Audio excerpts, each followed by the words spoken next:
Yes, good afternoon students. We are going to continue our chapter with topic structure of cell. So through their shape, size and activities, they are of different, and all cells have following three major functional region. First one is cell membrane, which is called as plasma membrane, and cell wall. Second is nucleus. Third is cytoplasm.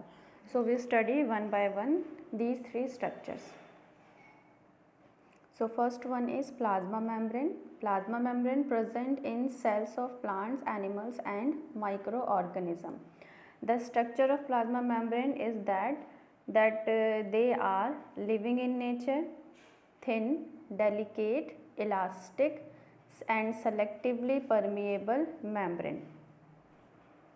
Selectively permeable means that plasma membrane permits the entry and exit of some materials in the cells.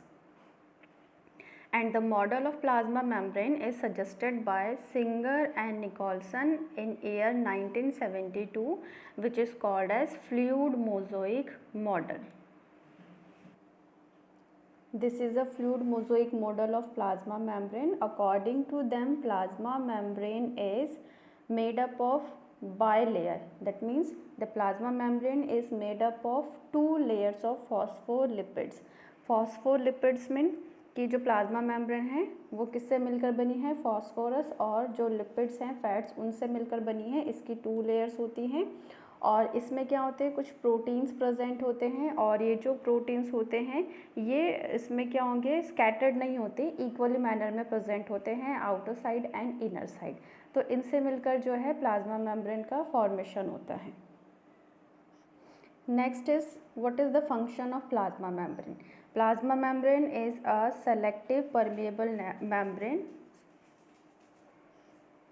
It performs certain physical activities such as diffusion and osmosis for intake of some substances, and also certain biological or physiological activities such as active transport and endocytosis are performed by plasma membrane. So these are the functions of plasma membrane. So one by one we study these functions of plasma membrane. In diffusion, movement of substances occur along the concentration gradient. That means जो movement है substances का वो higher concentration से lower concentration की तरफ होगा. जिस जगह कंसंट्रेशन हाई होगी वहाँ से सब्सटेंसेस मूव कर जाएंगे जहाँ पर कंसंट्रेशन लो होगी. तो ये जो प्रोसेस है ये क्या कहलाता है, डिफ्यूजन कहलाता है. और ये जो सब्सटेंसेस होते हैं ये मॉलिक्यूल्स हो सकते हैं और आयंस हो सकते हैं. For example carbon dioxide and oxygen. तो ये क्या करेंगे, प्लाज्मा मेम्ब्रेन के थ्रू ये क्या करते हैं, मूव करते हैं हायर कंसंट्रेशन से लोअर कंसंट्रेशन की तरफ. तो ये जो डिफ्यूजन का प्रोसेस है ये फास्ट होता है गैसियस फेस में, सॉलिड्स और लिक्विड में ये प्रोसेस जो है वो स्लो होता है.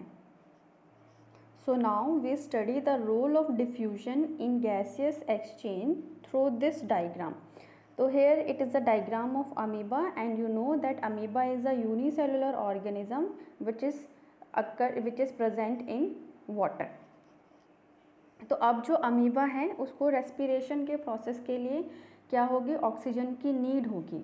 तो प्लाज्मा जो ऑक्सीजन है वो कहाँ से अपटेक करेगा, जो उसकी सराउंडिंग है, यानी कि जो वाटर है, वाटर में जो ऑक्सीजन है वो डिज़ोल्व फॉर्म में होगी और वहाँ पे जो कंसंट्रेशन है वाटर में ऑक्सीजन का वो ज़्यादा होगा. तो अब क्या होगा कि ऑक्सीजन वाटर से प्लाज्मा मेम्ब्रेन के थ्रू सेल में एंटर करेगी और ये जो ऑक्सीजन है ये क्या करेगी, जो भी फूड प्रेजेंट है उसको ब्रेक डाउन करेगी और कार्बन डाइऑक्साइड को रिलीज़ करेगी. प्रोसेस कहलाएगा रेस्पिरेशन. तब रेस्पिरेशन के प्रोसेस के थ्रू यहाँ सेल में कार्बन डाइऑक्साइड की कंसंट्रेशन ज़्यादा हो जाएगी और अब ये जो कार्बन डाइऑक्साइड है ये फर्दर अमीबा से सेल मेम्ब्रेन के थ्रू क्या करेगा, वाटर में ट्रांसफ़र हो जाएगा डिफ्यूजन के प्रोसेस के थ्रू. तो यही क्या कहलाता है, डिफ्यूजन कहलाता है. तो यहाँ पे हमने स्टडी किया कि जब सेल में ऑक्सीजन की कंसंट्रेशन लो हुई तो जो बाहर एनवायरनमेंट है वहाँ पे ऑक्सीजन की कंसंट्रेशन ज़्यादा है तो हाई से लो की तरफ मूव हुआ जो सब्सटेंस है ऑक्सीजन का, और अब जो ऑक्सीजन है उसने फूड का ब्रेक डाउन किया और कार्बन डाइऑक्साइड रिलीज़ करी, तो सेल में कार्बन डाइऑक्साइड की कंसनट्रेशन क्या हो गई, ज़्यादा हो गई। तो अब सेल से जो कार्बन डाइऑक्साइड है वो मूव करेगी बाहर, जो एनवायरनमेंट है यानी जो वाटर है वहाँ पे मूव करेगी। तो इस तरह से जो गैसियस एक्सचेंज है वो चलता रहता है, और ये सब किसके थ्रू होता है, प्रोसेस डिफ्यूजन के through. Next is osmosis. So osmosis क्या होता है, ये भी डिफ्यूजन का ही एक फॉर्म है। तो osmosis is the passage of water from a region of high water concentration through a semi permeable membrane to a region of lower water concentration.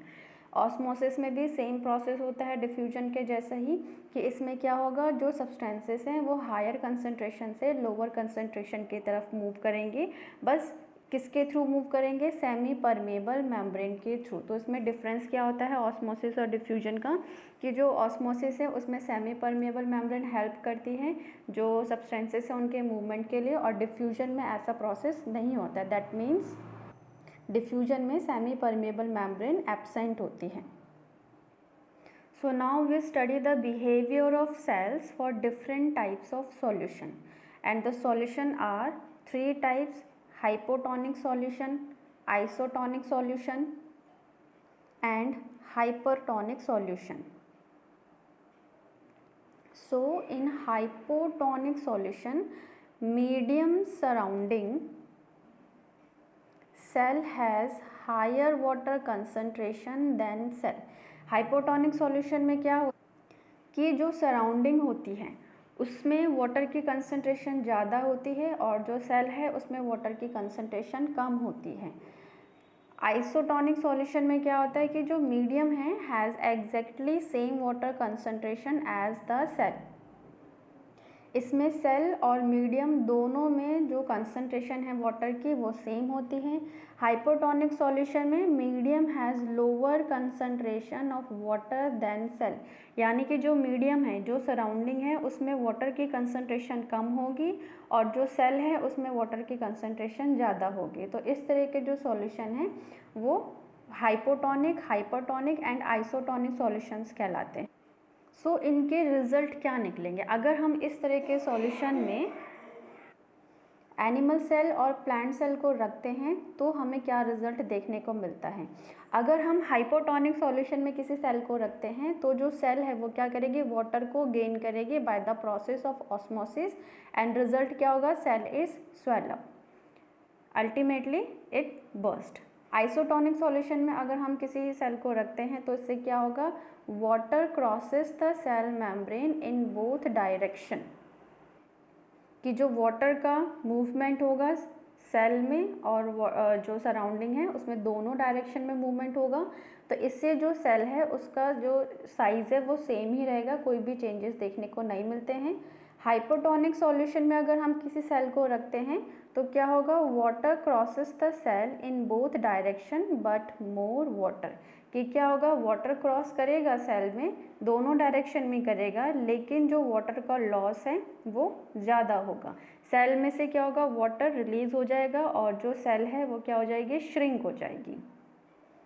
सो इसे हम एक डायग्राम के थ्रू स्टडी करते हैं। सो इस डायग्राम में हम देख रहे हैं कि यहाँ पे 3 टाइप के सॉल्यूशन हैं, hypotonic solution, isotonic solution and hypertonic solution. अब अगर हम क्या करते हैं, हाइपोटोनिक सॉल्यूशन में किसी प्लांट सेल को अगर हम प्लेस करते हैं तो क्या होगा कि जो सराउंडिंग है, यहाँ बाहर सराउंडिंग में क्या है, वाटर की कंसंट्रेशन ज़्यादा है, जिसकी वजह से जो मूवमेंट है वाटर का वो क्या होगा, बाहर से सेल में होगा, जिससे जो सेल है वो स्वेल अप हो जाएगी और अल्टीमेटली क्या हो जाएगी, वो बर्स्ट हो जाएगी। सेम ऐसे ही हम क्या कर रहे हैं, अगर एनिमल सेल को रख रहे हैं दैट इज़ आरबीसी, अगर हम उसको हाइपोटोनिक सॉल्यूशन में रखते हैं तो क्या होगा, जो वाटर का मूवमेंट है वो सेल में होगा और सेल स्वेल अप होगी और बर्स्ट हो जाएगी। तो एनिमल सेल के लिए हम कहते हैं लाइज्ड हो जाएगी या फिर कहते हैं कि हीमोलाइज्ड हो जाएगी। Next is isotonic solution. तो इसमें क्या होगा कि जो सेल है और जो वाटर है, जो सराउंडिंग है, उसमें वाटर की कंसंट्रेशन इक्वल होती है, तो जो मूवमेंट होगा वाटर का वो बोथ डायरेक्शन में होगा, इनसाइड एंड आउटसाइड। तो इससे क्या होगा, जो सेल है वो सेम शेप की ही रहेगी, उसमें कोई भी चेंजेस हमें देखने को नहीं मिलेगा, चाहे वो हमारी एनिमल सेल हो या फिर प्लांट सेल हो। Next is hypotonic solution. Hypotonic solution में जो मीडियम है, जो बाहर सराउंडिंग है, उसमें क्या होगी, वाटर की कंसंट्रेशन कम है, और जो सेल है, सेल में वाटर की कंसंट्रेशन ज़्यादा है, जिससे क्या होगा कि जो वाटर का मूवमेंट है वो सेल से बाहर होगा, जो सराउंडिंग है वहाँ पर वाटर मूव करेगा, तो सेल से वाटर क्या हो जाएगा, रिलीज़ हो जाएगी। और जो प्लांट सेल है वो क्या कहलाएगी, प्लाज्मोलाइज्ड कहलाएगी। जो वो सेल हैं वो क्या हो जाएंगी, श्रिंक हो। ऐसे ही जो एनिमल सेल है दैट इज़ आरबीसी, वो हाइपोटोनिक सॉल्यूशन में प्लेस की है, तो वाटर जो है सेल से रिलीज़ होगा और जो सेल है वो श्रिंक हो जाएगी। तो इस तरह की जो कंडीशन होती है एनिमल सेल के लिए दैट इज़ आरबीसी, वो कहलाती है क्रिनेटेड। तो इस तरह की सिचुएशंस हमें इस 3 टाइप के सॉल्यूशंस में देखने को मिलती हैं। Next is types of osmosis. Osmosis जो है वो 2 टाइप्स का होता है। First one is and osmosis and second one is x osmosis. And osmosis हमें हाइपोटोनिक सॉल्यूशंस में देखने को मिलता है कि जो हाइपोटोनिक सॉल्यूशन है, अगर हम उसमें क्या करेंगे, किसी सेल को रखते हैं, तो हाइपोटोनिक सॉल्यूशन में क्या होगा कि जो सराउंडिंग है, बाहर वाटर की कंसंट्रेशन क्या है, ज़्यादा है, तो जो वाटर क्या करेगा, सेल में मूव करेगा, जिससे जो सेल है वो टर्जिड हो जाएगी, स्वेलअप हो जाएगी। तो ये जो ऑस्मोसिस है ये क्या कहलाएगा, एंड ऑस्मोसिस कहलाएगा।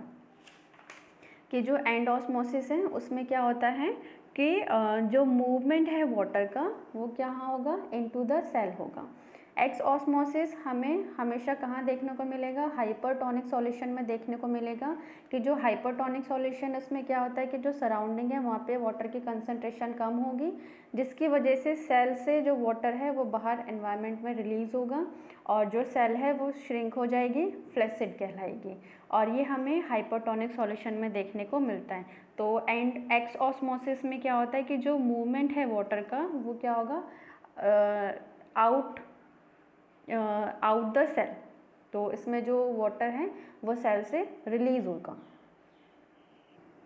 Next topic is mediated transport. तो मीडिएटेड ट्रांसपोर्ट में क्या होगा कि जो ट्रांसपोर्टेशन होगा सब्सटेंसेस का, ये होगा कुछ प्रोटीन्स के थ्रू, और इन प्रोटीन्स को हम कहते हैं ट्रांसपोर्ट प्रोटीन्स और परमिएसेस। तो इसमें जो हमें स्टडी करना है वो एक्टिव ट्रांसपोर्ट को स्टडी करना है। जो एक्टिव ट्रांसपोर्ट है it is a rapid process, ये बहुत ही फास्ट होता है। It can move materials through a biological membrane against the concentration gradient. ये क्या करता है, मटेरियल्स को मूव तो करेगा लेकिन कंसंट्रेशन ग्रेडियंट के अगेंस्ट वर्क करेगा। यानी यहाँ पे जो मूवमेंट होगा सब्सटेंसेस का वो लोअर कंसंट्रेशन से हायर कंसंट्रेशन की तरफ होगा।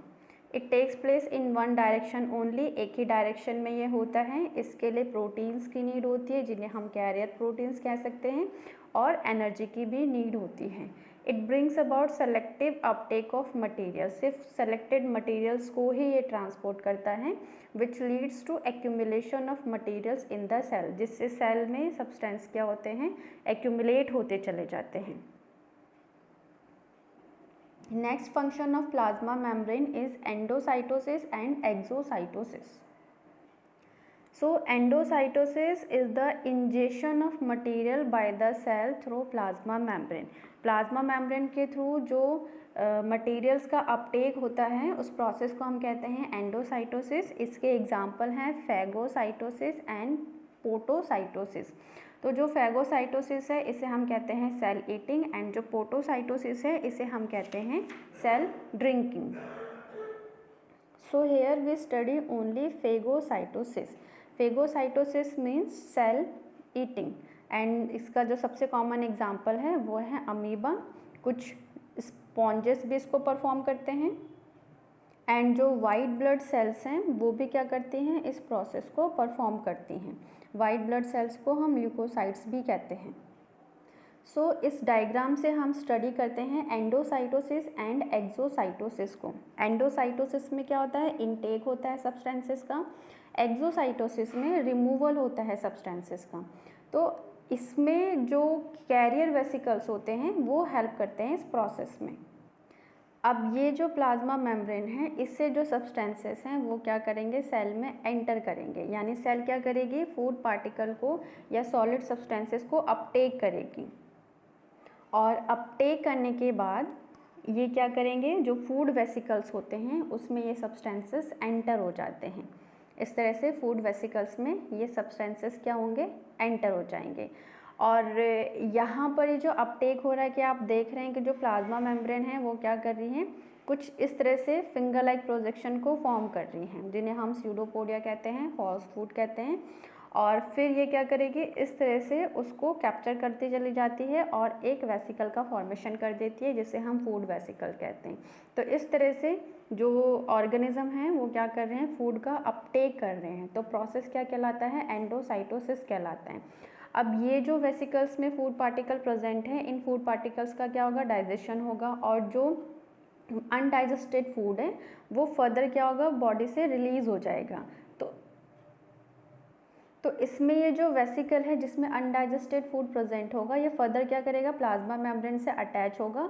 और अटैच होने के बाद ये फर्दर इसी तरह से स्यूडोपोडिया लाइक स्ट्रक्चर का फॉर्मेशन करेगी और जो वेस्ट है वो बॉडी से रिलीज़ हो जाएगा। तो ये जो प्रोसेस है ये क्या कहलाता है, एक्सोसाइटोसिस कहलाता है। तो जो एक्सोसाइटोसिस होता है इसी को हम सेल वॉमिटिंग भी कह सकते हैं, क्योंकि इसमें क्या हो रहा है कि जो अनडाइजेस्टेड वेस्ट होता है या अनडाइजेस्टेड जो फूड होता है उसको सेल क्या करती है, अपनी बॉडी से रिमूव कर देती हैं। इसके साथ साथ सेल क्या कर रही है, secrete substances such as hormone, enzymes और transport substances completely across a cellular barrier.